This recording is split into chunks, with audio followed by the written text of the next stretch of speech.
얘기하고, 가격의 하락을 기대하고 진입하는 포지션은 숏 포지션이라고 해요. 그래서 처음에 오시는 분들은 우리 숏 들어간다, 숏 타임이야 이랬을 때 현물만 하셨던 분들은 요 말 이해가 안 가실 거예요. 떨어질 때도 어떻게 수익을 내? 떨어지는데 어떻게 코인을 사? 막 이렇게 되게 그러니까 헷갈렸을 건데, 이거는 미래의 가치이기 때문에 그래. 떨어질 수도 있고 올라갈 수도 있고, 그렇기 때문에 우리가 선물을 할 수 있는 2배의 돈을 벌 수 있는 방법이거든요. 그래서 올라갈 때 산다, 올라갈 때도 수익을 본다. 현물 선물 올라갈 때도 수익을 본다. 숏은 선물에서만 수익을 볼 수 있다. 떨어질 때만 수익을 볼 수 있다. 그래서 롱숏 이렇게 할 수 있는 건 선물에서만 가능한 거예요. 근데 왜 코인 선물이냐? 주식에도 선물이 있거든요. 근데 왜 우리는 굳이 코인 선물을 선택을 했느냐? 그 이유는 여러 가지가 있는데, 우리 국내 주식 시장에서는 시간이 정해져 있어요. 아시죠? 아침 9시부터 3시 반까지 정해져 있고, 요즘에는 뭐 며칠 타임으로 뭐 8시까지도 있다고 하긴 하더라고요. 근데 제가 주식을 할 때는 아침 9시부터 3시 반까지 막 안 했었거든요. 그리고 암호화폐 시장은 365일 24시간이 열려 있어요. 그러니까 내가 자다가도 할 수 있고 화장실 갔다가도 할 수 있고, 그게 함정이긴 하지만 그렇게도 할 수 있는 게 암호화폐 시장이고, 주식 선물은 3천만 원 정도의 증거금이 필요해요. 근데 코인 시장은 증거금이 필요가 없죠. 그렇기 때문에 코인 시장에서 우리가 선물하기가 훨씬 더 편해요. 그리고 국내 시장은 주식 선물할 때 시험도 봐야 돼요. 근데 코인 시장은 그런 게 없죠. 그러니까 접근하기가 되게 쉬워요. 그리고 만기일이 있어요. 주식시장에서는. 주식의 선물에서는 만기일이 있기 때문에 들고 있던 포지션이 그 만기일이 되면 내가 팔고 싶지 않아도 자동으로 정리가 돼요. 내가 만약에 XRP를 갖고 있는데 마이너스가 10%가 났어요. 근데 정리 안 하고 싶잖아요.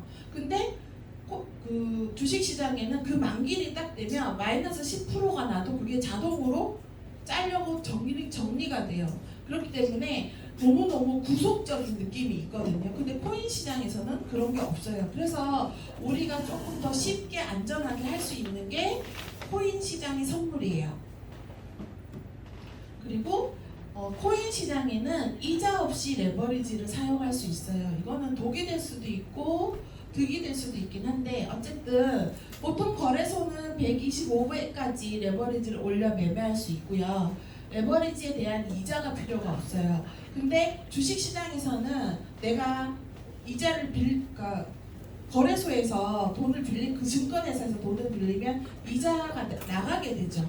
이자가 나가게 되고, 이자 나가게 되다가 날짜가 멈춰지면 내 돈 다 가져가잖아요. 거기도 이게 자동 정리가 되거든요. 근데 내가 수익만 난다면은 얘는 레버리지를 많이 사용하셔도 자동 정리가 되진 않아요. 근데 125배까지 사용하면 잘못하면 눈 깜빡할 사이에 내 돈 청산되는 경우가 있으니까 하지 말라는 건데, 어쨌든 이런 장단점이 있긴 있어요. 그리고 10% 수익 났을 때 롱 포지션에는 1%만 상승해도 100% 수익이지만, 그래서 사람들이 레버리지를 많이 쓰고 이걸 되게 좋아하긴 하거든요. 근데 반대로 1%만 마이너스가 나도 내 돈이 다 없어지는 경우가 있죠. 이게 좀 이해가 안 되시는 분들이 있는데, 내가 돈이 1%밖에 없어요. 내 전 재산이 1%밖에 없는데 100%의 레버리지를 쓰면 99%는 거래소에서 돈을 빌리게 되잖아요. 거래소에서 돈을 빌리게 되기 때문에 거래소가 바보도 아닌 이상 그냥 빌려주진 않잖아요. 내가 갖고 있는 그 1%를 가져가기 위해서 빌려주는 거거든요. 그래서 걔가 마이너스가 0이 돼버리면 내 돈을 다 가져가는 거예요. 그래서 레버리지 쓰지 말라고 얘기하는 거고, 그리고 레버리지는 양날의 검이기 때문에 레버리지 없이 현물처럼 선물을 사용하시면 위험한 일이 없죠. 사실은 제가 여기 EX를 구독한 이유 중에 하나가 이것 때문이었거든요.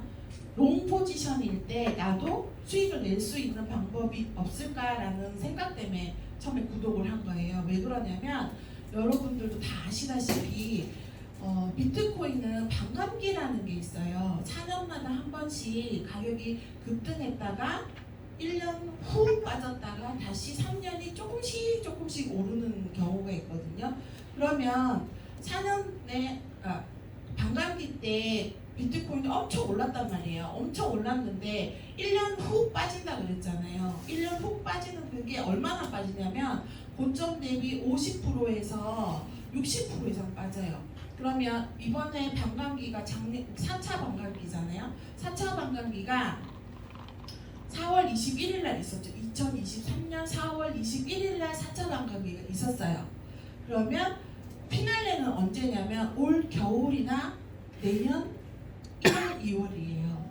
올 겨울에 엄청나게 급등을 했다가 만약에 고점 대 비트코인이 한 3억 갔다고 치면 그게 고점이 이게 4차 반감기의 고점이라고 하면 거기서 50%가 1년 동안 빠져요. 이렇게 쭉쭉쭉쭉쭉. 이게 반감기 사이클이에요. 그래서 비트코인 반감기 사이클로 돈을 벌자라는 프로젝트 같은 것도 되게 많았거든요. 그러면 고점 대비 1년 쭉 빠질 때 나는 이게 현물만 하고 있으면 손가락 빨고 있어야 되잖아요. 그렇기 때문에 선물을 해야 되나? 이런 생각을 했었어요. 근데 선물은 너무 위험하다고 하니까 그리고 주식 선물을 알아봤더니 이것저것 이렇게 아까 말씀드린 것처럼 여러 가지들이 있더라고요. 근데 주식은 비트코인이 아니잖아요. 주식은 언제 떨어지고 언제 오를지 모르지만 비트코인은 사이클이 있잖아. 4년마다 한 번씩 오르고 떨어지는 사이클이 있으니까 4년 한 번 물렸어요. 만약에 물려가지고 3억이 우리가 4차 반감기 고점 3억에 물렸어요. 그래도 꾹 참고 4년 기다리면 걔가 6억으로 탈출할 수 있거든요. 그러니까 저희 아는 친구가 3차 반감기 때 8,400이 물렸어요. 완전 고점에 물려가지고 끝까지 들고 있다가 2023년 우리 반감기 시작되기 6개월 전부터 오르거든요. 사실은 그 직전에 팔았어요. 근데 그게 그 친구가 갖고만 있었으면 그렇게 3년 넘게 꾹 갖고 있다가 막상 자기 원금에 마이너스 500 정도 됐을 때 팔았단 말이에요. 못 견디거든요. 그래서 여러분들이 이걸 하시다 보면 아시겠는데 코인에 물려있는 사람들 진짜 많아요. 특히 진짜 많은데 가만히 보시면 항상 최고점에 사가지고 3년 물려있다가 피날레 나는 전에 팔아서 마이너스로 끝나거든요. 그러니까 우리가 여러분들 친구들한테 막 설명을 해주잖아요. 코인은. 그래서 꼭 설명해줘야 되는 게 뭐가 있냐면 비트코인은 사야 될 때가 있고 코인 시장은 사야 될 때가 있고 팔아야 될 때가 있다. 아무 데서나 샀다가는 4년, 3년 물려있다가 탈출하게 되는데 내가 만약에 4년 계속 물려있는데 견딜 수 있어요? 못 견디잖아요. 꼭 중간에 꼭 팔거든요. 그러니까 만약에 내가 지금 시작을 했다 하면 지금 우리 엄청 좋은 시기에 지금 현물 피날레 나기 직전에 들어온 거나 마찬가지란 말이에요. 그러면 8월, 9월, 10월 잘 견디잖아요. 그러면 11월, 12월, 1월까지는 요때 한 번은 불장이라는 게 와요. 불장이 뭐냐면 갑자기 코인들이 급등을 하는 경우들을 불장이라는데 며칠 전에도 보셨잖아요. 얼마 전에도 SRP가 2.9달러, 2.8달러를 몇 개월 동안 다 갔다 했단 말이에요. 근데 갑자기 오를 때 보셨죠? 갑자기 92%가 올랐잖아요. 며칠 사이에. 그런 식으로 자고 일어났는데 훅훅 올라가는 게 불장이라고 얘기해요. 그게 4차 반감기 불장이 올해 겨울이나 내년 초로 보고 있는 거거든요. 대부분 반감기 시작하기 6개월 전에 올랐다가 반감기 시작하고 6개월은 다시 이렇게 떨어져요. 다시 조금씩 떨어지고 횡보를 하다가 6개월 지나서 잠깐 또 올랐다가 또 횡보를 하다가 또 이렇게 오르거든요. 그러면 우리가 내년 1월까지 4차 반감기를 다 즐겼단 말이에요. 그러면 내년 1월이나 2월 되면 그때부터 또 빠지기 시작할 거 아니에요. 빠지기 시작하면은 언제까지 빠지냐? 5차 반감기 시작 6개월 정도 반감기까지 빠져요. 그럼 5차 반감기는 언제냐? 2028년이거든요. 그럼 우리는 또 현물을 언제부터 열심히 모으냐? 5차 반감기 시작하기 6개월 전부터 열심히 현물을 모으는 거예요. 그러면 비트코인 저점 5차 반감기 전에 그때 살 수 있거든요. 그런 식으로 사이클을 잘 이용하셔야지만 코인 시장에서 돈을 벌 수 있어요. 근데 그 사이클을 현물은 그렇게 벌어 가시는 거고, 선물은 우리 차트를 보고 정말 열심히 벌어 가시는 거예요. 그러니까 저희 차트도 현물에서도 유능하게 돈을 벌 수 있게 하고, 선물에서도 벌 수 있게 하고, 또 정말 장점이 코인으로 코인을 사서 늘리기도 하잖아요.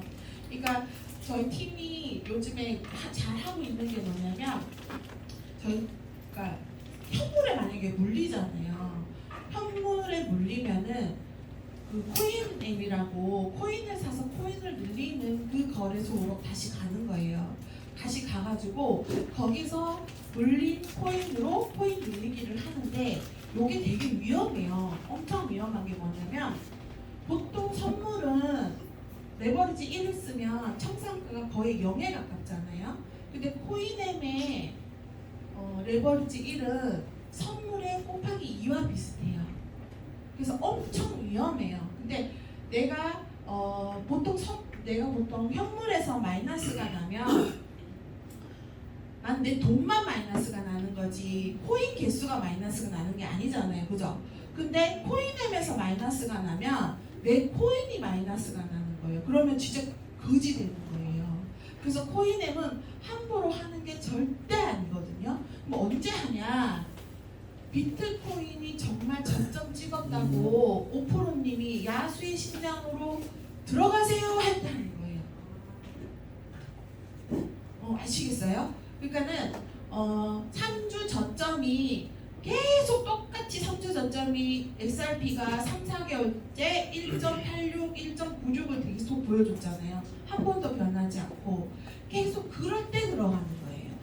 내가 만약에 우리 윤 대표님처럼 엄청 잘하면은 롱 때도 들어가고 이렇게 많이 들어갈 수 있어서 수익을 많이 볼 수 있잖아요. 근데 처음 하는 우리는 그 정도로 유능하게 대응을 할 수 없단 말이에요. 그러면 1년 중에 2, 3개월에 한 번은 완전 저점이 와요. 그죠? 한 번씩 오잖아요. 작년에도 보면은 올 4월 달에도 왔죠. 올 4월 달에 74K, 76K까지 빠졌잖아요. 비트코인이 110K까지 올라갔다가 76K까지 빠졌을 때 사람들이 다 불장 끝났다, 이제 코인 시장 끝났다 했지만, 그때 오정 이사님이 야수의 심장을 펼치세요 이랬잖아요. 혹시 브리핑에 기억나세요? 그럴 때 들어가는 거예요. 그럴 때 들어갔으면 내가 이더리움이 마이너스 80%였다 하더라도 그때 들어갔으면 그때 대비 이더리움은 2배가 뛰었죠. 240만원, 우리나라 돈으로 240만원 밑으로 떨어졌다가 530만원까지 올랐잖아요. 그럼 내 이더리움 하나였는데 마이너스 80%였어. 나는 400만원에 산 이더리움이 마이너스 80만원이었는데 그때 240만원 아래에서 내가 코인앱에 들어갔다가 지금 500만원이 넘었잖아요. 그럼 나는 이더리움이 2개가 된 거죠. 그러면 지금 500이죠. 그러면 내가 마이너스 났던 거는 플러스 100만 원이 돼 있는 상태에서 하나가 더 늘었으니까. 그러면 2배 이상의 수익을 볼 수 있었죠. 그러니까 아무 때나 코인앱을 들어갈 생각 하지 마시고요. 잘 보고 있다가 진짜 비트코인이 고점 대비 30% 정도 빠질 때, 그때가 진짜 조정이거든요. 지금 조정은 조정도 아니에요. 원래 코인은 기본적으로 고점 대비 30% 빠지는 게 기본이에요. 그러니까 10%, 20%, 10%, 5% 빠졌다고 이거 조정이 길어 왜 이렇게 길어, 이게 아니고 고점 대비 30% 정도 빠졌을 때가 진짜 조정이고 그때부터 반등 오신다고 생각하시면 돼요. 그러니까 지금부터 130K가 우리가 고점이었잖아요. 그럼 여기서 빠지면 100K, 90K 정도까지는 올 수도 있죠. 우리가 얼마 전에 보면은 비트코인 3주 스쿼어 차트 저점이 96K인 적이 있었죠. 저번 달에. 그러면 거기에도 충분히 빠질 수가 있고 거기까지 빠졌다고 해서 우리가 위험한 다 탈출해 이렇게 안 해도 되는 거. 그때 됐을 때 우리는 야수의 심장으로 코인엠을 투자를 하는 거예요. 그렇게 되면 어쨌든 얘는 겨울까지 오르잖아요. 물론 겨울까지 놔두라는 얘기가 아니라 어느 정도 수익을 먹고 나와야 되긴 해요. 펀딩피가 나가기 때문에. 그래도 몰려있는 코인을 그렇게 탈출하는 방법도 있다. 그래서 선물이 레버리지만 쓰지 않으면 정말 유익한 도구예요. 우리한테는. 그렇게 생각하시면 되고 비교를 해보면 현물은 거래량이 낮은 편이에요. 뭐에 비해서 낮냐면 선물 거래에 비해서 낮은 거예요. 선물 거래에 비해서 낮은 거고 수수료는 현물 거래가 높죠. 선물 거래보다. 왜냐면 거래량이 없기 때문에 선물보다는 수수료가 높을 수밖에 없어요. 그래야지 거래소도 먹고 살 거 아니에요. 그리고 수익은 선물 거래가 높은 편이에요. 왜냐면 레버리지를 쓸 수 있기 때문에 그런 거고 위험성은 경우에 따라 선물 거래가 엄청 크죠. 경우에 따라. 그리고 도박성은 선물 거래가 엄청 많아요. 내 안에 막 도박성이 있으신 분들은 선물을 안 하시는 게 조금 더 나아요. 정말 이렇게 막 레버리지 2 쓰다가 어느 틈에 20 쓰고 막 이러신 분도 계시거든요. 네가 이기나 내가 이기나 이런 마음 드시는 분들은 선물을 안 하시는 게 맞아요. 그런 마음이 아니라 내가 여기에서 어떻게 해야지 수익이 날까 고민을 하셔야지 내 돈 마이너스 났다고 거기서 막 오기 부르시면 안 되는 거예요. 그리고 자산 소멸은 얘는 자산 소멸이 돼요.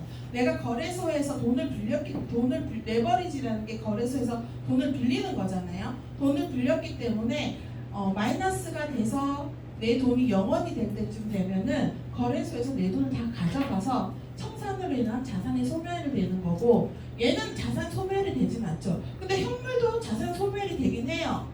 언제 되냐면 상폐되면 내가 산 코인이 상폐되면 자산 소멸이죠. 그것도 그죠? 근데 생각보다 코인은 자산 상폐되는 애들이 많아요. 진짜 많아요. 자고 일어나면 별 하나가 막 붙어 있어.